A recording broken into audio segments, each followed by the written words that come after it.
Tuelekee kaunti namba 44 ambapo idadi kubwa ya wazazi na wanafunzi wanaotarajiwa kujiunga na gredi ya 10 wanaendelea kumiminika katika shule mbalimbali, hasa shule za kitaifa kutafuta nafasi za usajili kwa watoto wao kufuatia agizo lililotolewa na Wizara ya Elimu.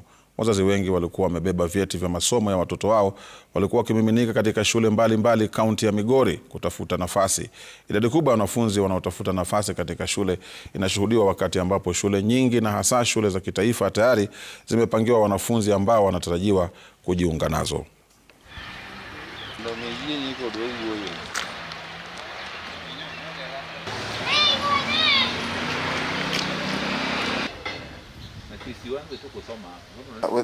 The requests are overwhelming.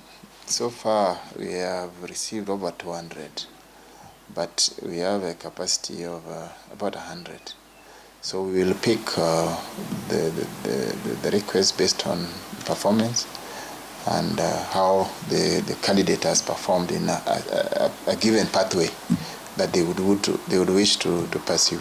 We were given from our portal 568 students, but we have an overwhelming application from parents who would want to join our schools, 480 so far, but they keep coming. Even now you can see the vehicles are there, and they are looking for chances.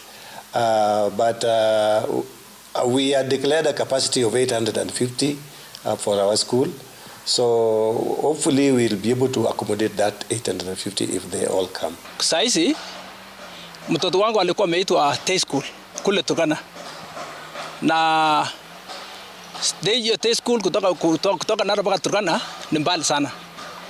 Na nimetembelea huku niombe nafasi ili mtoto wangu apate mahali karibu nyumbani na apate masomo ya juu. Wakimbizi